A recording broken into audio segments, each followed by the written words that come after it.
the most infamous story I gotta have. I mean, we'll talk about that too. This is a pre-run.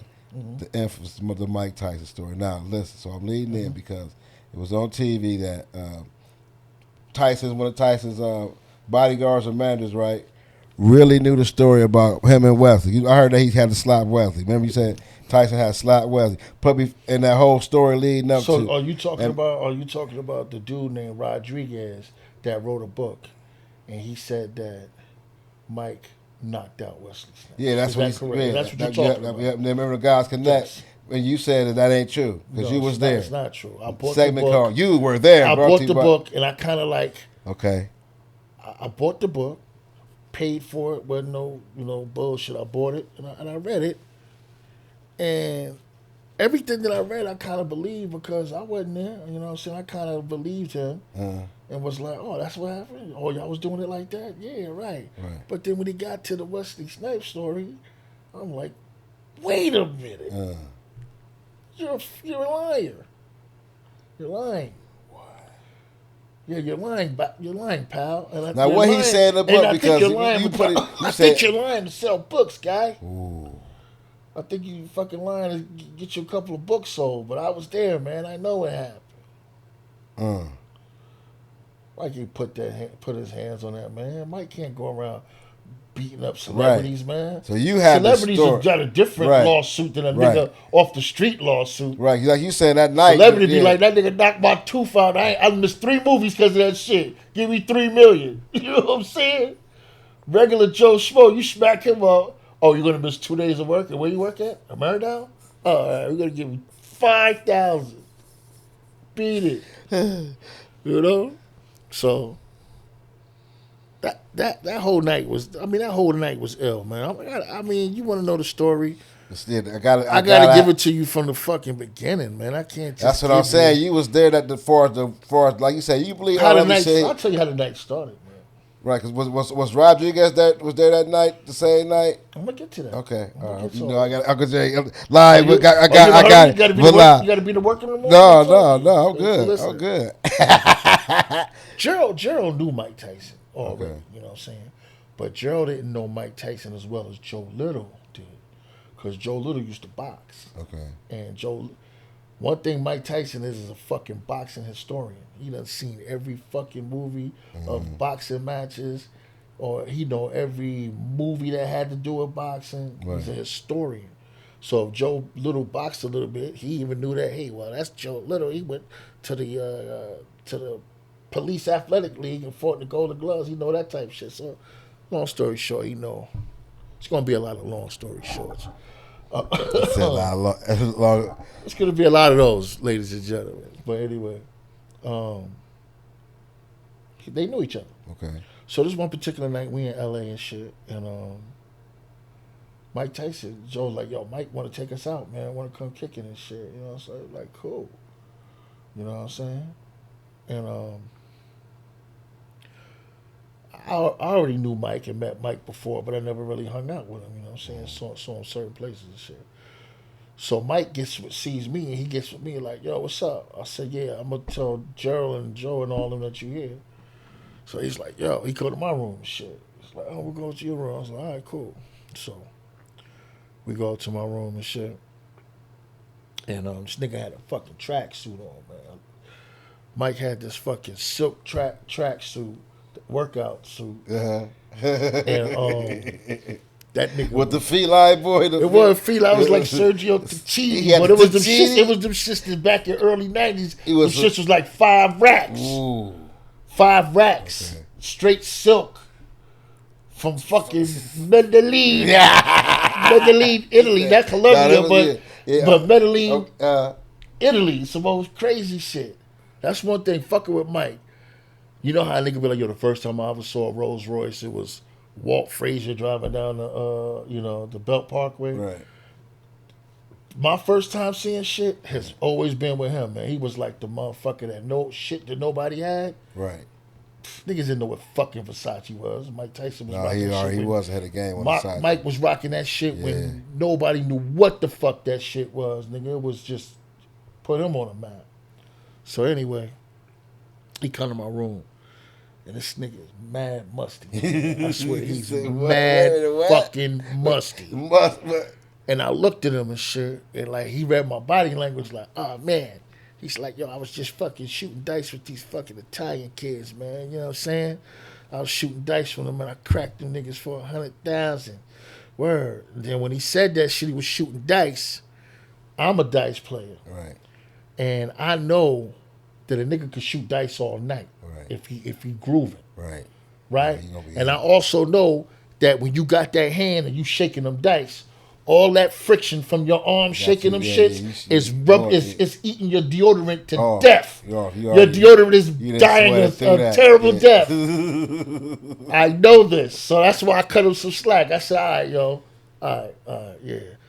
So I went to say, yo, I got some. I went to go say, you know, I got some soap in a rag. This nigga just, at the time I was using band. This nigga just grabs my band, opens it up, and just starts putting it on over the mouth.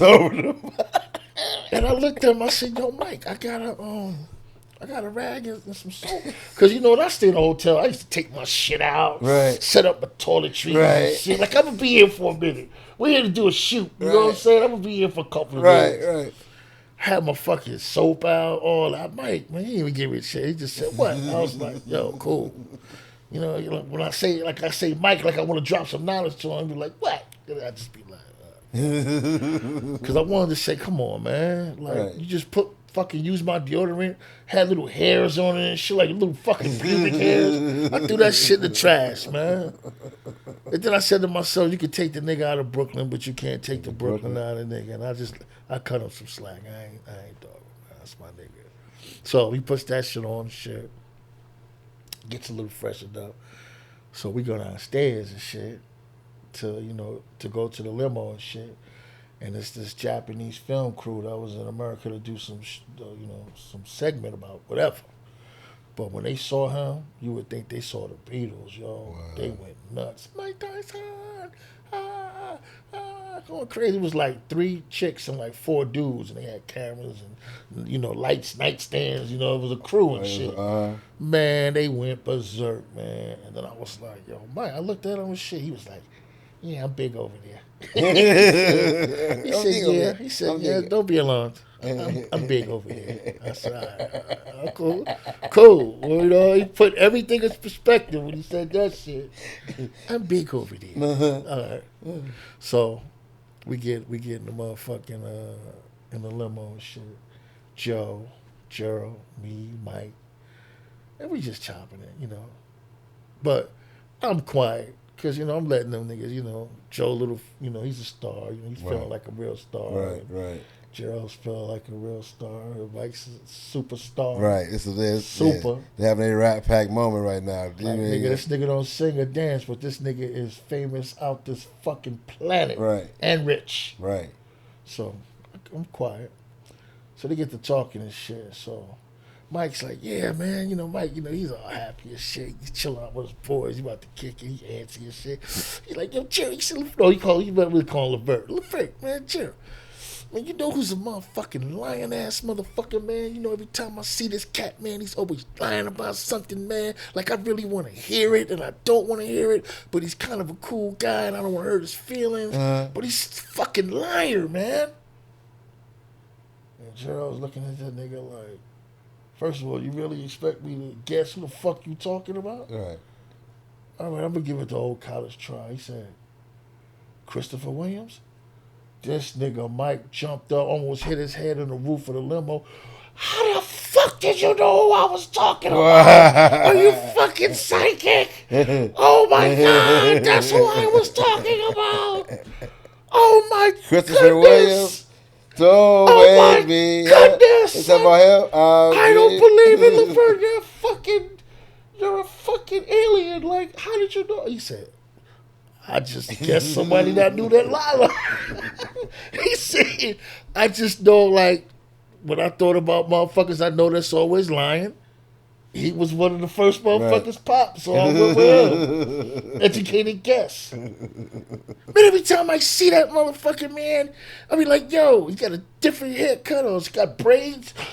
I'd be like, hey, Chris, you got braids. He like, oh, that's for a movie I'm about to shoot in 2 days in Tanzania. Like, motherfucker, you ain't shot shit, nigga. You ain't... Shut the fuck out. You know? So we tripped on that for a minute and shit. So we still driving down the street and shit. And then niggas get to talking. And then he was like, you know what, Gerald, Levert, you know what? Fucking Wesley Snipes, man. I want to punch that guy in his fucking face. So, Gerald cool. Right, Wesley Snipes, New Jack City and all that. They go back, whatever. It's like, wow, what's so wrong, man? Fuck Wesley do? Supposedly, I guess, some chick. I don't know, like some chick that Wesley had messed with. He asked her if she messed with anybody famous before. And I guess she was like, yeah, I messed with Billy Blanks from Tybo. And, not for real. I'm just saying, just going. So she just happened to be like, yeah, I used to date Mike Tyson. Oh, yeah, you used to date Mike Tyson? Fucking dummy with money, you know what I'm saying?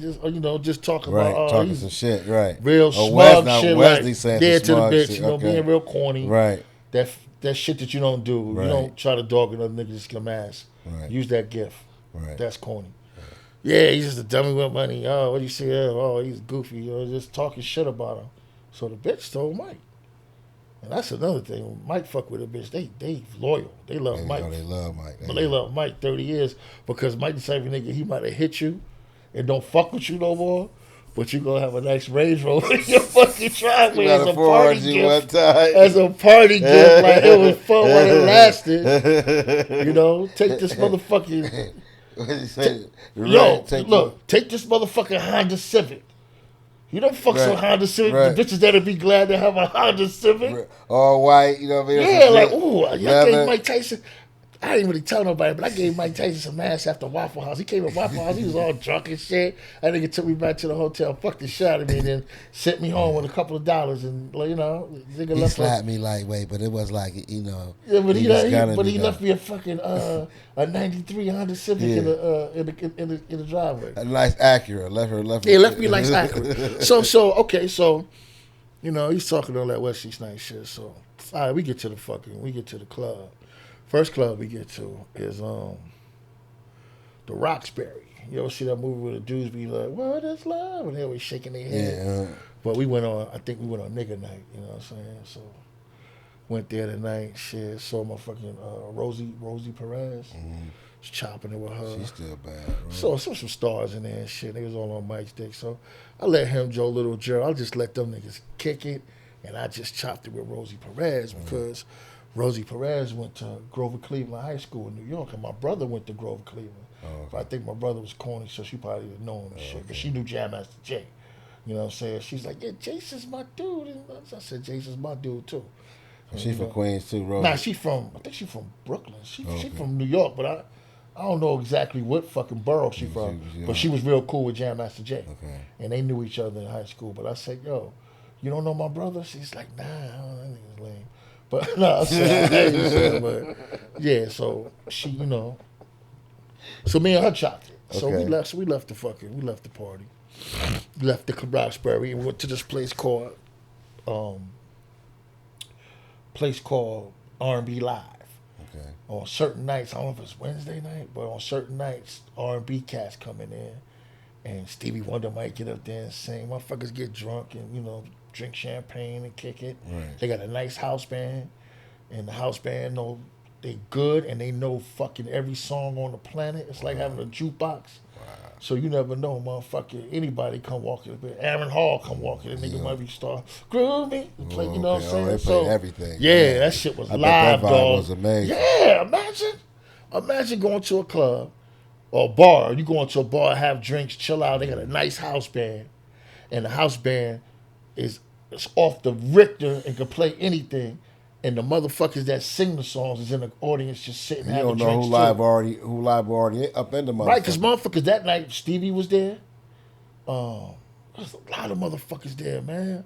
Wow. And you get on stage, man, and we got Gerald Leverts in the house. Gerald got out there and sung a little bit, but I'm sitting at the table with Mike, right? And do you remember a chick named Angie B?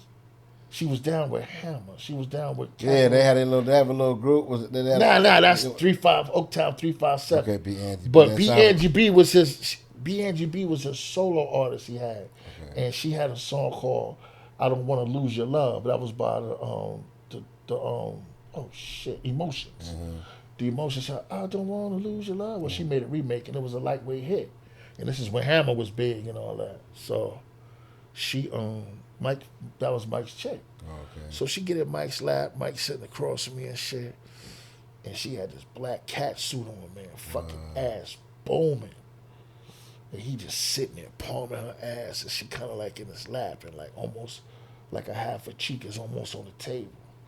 And he was like, "Yo, Craig, you like this shit, right?" I was like, yeah. He was like, "You like this shit, right?" I was like, "Fuck yeah." He was like, "Touch it."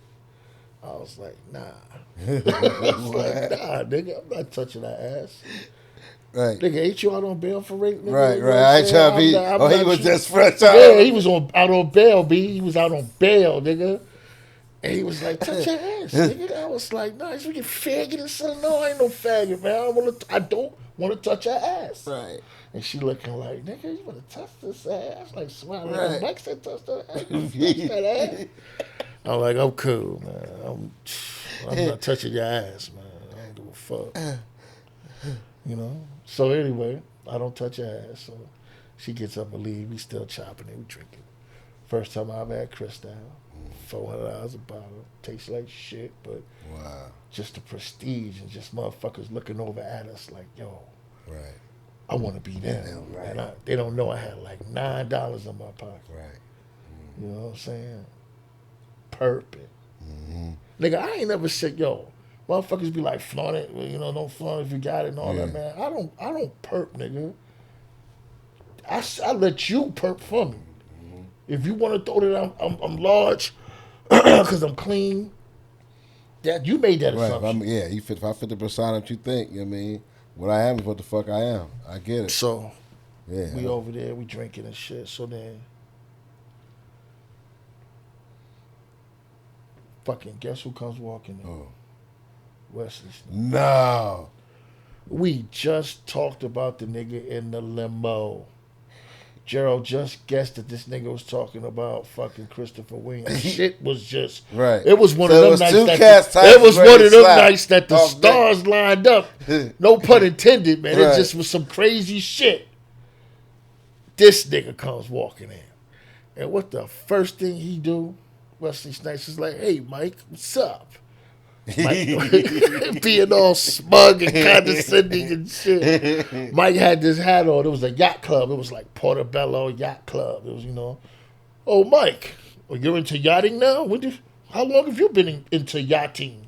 Like trying to be funny, be ass. Dumb motherfucker. You don't know nothing about them Italian yacht clubs and all that shit. And Mike is just like shaking his head like, "Yeah, I ain't you pussy. I got you. Right. Yeah, fuck you." And then he just looked, he went over, sat at his table. So me and Mike, we chopping and shit, man. He asking me about motherfuckers back in Queens that I might know that he knew. We just talking about some New York shit. Mm-hmm. And he smacks me in my chest, like, "Yo, come here with me." Because he's looking up, like, we talking, but he looking and shit. Scoping some shit out, some old Brooklyn shit. Mm-hmm. So he smacks me in the chest, like, "Yo, come on, man, come with me to the bathroom." I was like, "Huh? Come to the bathroom, man." All right. So on our way to the bathroom, it's these guys, they playing pool. And the pool table was in the shape of an L. It wasn't a rectangle pool table. It was rectangle, and then the shit went off and made an L. And it was pockets down there at the end of the L. It was a crazy pool table. It was fly as fuck. Fly as fuck. These niggas was playing the game, right? And Mike said, "Hey, man, can I get it?" He was like, "Tyson, what's up, man?" He's like, "Hey, what's up, guys? Hey, can I get a shot?" They was like, "Nah, Mike, we play this game for 10,000, man." Uh-huh. And he was like, "Oh, yeah, 10,000 this game?" He's like, "Yeah." And everybody was like, "Yup, these niggas is playing for 10. Yeah. Right. Mike he just "Okay." So he act like he gonna walk away. And the nigga just reached across the fucking table and scattered all the balls around. It scattered the fucking balls all around. And them niggas was heated. Them niggas had fucking smoke coming out their fucking ears. So Tice just kicked the boot on the ball. Smooth all the balls. $10,000 game. They paid for $10,000. $10,000, and they wouldn't let him get a shot. Fucking what? Fucks the whole table up, man. Them niggas is mad, man. And then one nigga act like he wanted to kind of step. He had his pool stick, and Rodriguez stepped up. The nigga Rodriguez stepped up and was like, "Nah, you don't want to do that, bro." Which he wouldn't, because he'd hit Mike with that stick. He would have got shot the fuck up. Yeah, so Rodriguez is like, "Nah, you don't want to do that, bro." So me and Mike goes to the motherfucking bathroom. Fucking Wesley Snipes in there. I said, "Oh, that's why this nigga wanted me to go to the bathroom, because he was scoping out Wesley at the table over there, watching his every move, and he saw Wesley when he went to the bathroom. He saw Wesley when he went to the bathroom. Some little shot shit, you know what I'm saying? So we get in there, it's just us. Okay. And he was like, "Yeah, hey, what up, Mike?" And he was like, "Man, fuck you, nigga." He's like, "Yo, I'm tired of all that bullshit you be talking about me, man. I know you be keep my fucking name out your mouth, man. I will fuck you up, nigga. I swear to God, I will fuck you up." And this nigga hit Mike with the shit. That's why when I saw Menace to Society for the first time, and the dude was like, "We supposed to be brothers." I swear to God, that's what Wesley Snipes said, nigga. This was way before his time. Wow. That nigga was like, "Come on, Mike, we supposed to be black brothers," or some shit like that. And Mike, I don't want to hear that shit, nigga. I don't want to hear that shit. I will fuck you up. Leave my name out your mouth. Right. And that was it. And Wesley was scared to death. But he was like, you know. And Mike, Wesley should have been talking shit. Yeah, me and Mike walked out. And that was it. So then when it was time for us to go, the limo driver was bringing a limo around to pick us up in the front. So me and Gerald was standing off in the cut by the staircase. And Wesley came over there and shit. And he was like, yo, Levert, what's wrong with your dude, man? Mike Tyson, man. Why are you tripping, man? Why are you illing? And Gerald was like, "Look, man, I'm going to tell you like this. You said, Mike is my ride. I'm here with Mike tonight. And your name was Wesley, and I'm not in this messly." And walked the fuck off. And dipped the fuck off. So I'm not in this messly. And he left that nigga Wesley Snipes looking like, who that? Who there? He was just fucked up. He was stunned. He had him fucked up. So what? Rodriguez had it all fucked up, though. Yeah, Rodriguez lied and said that Mike knocked the nigga out, and then when he came in the bathroom, Wesley was in a stall, like sleeping, like just in a stall, just fucked up. If you ever get the book, get the book. And the nigga I'm gonna check, because I know you. Cold as fuck, man. Because I was salty. I was salty because I was like, "Come on, man." I was rich. But reading the book up to this part, I was with you. I said all that shit is true. You know, I mean, I had no reason to doubt you. Right. But now you lying on a situation where I was there. And I was, you know. Shout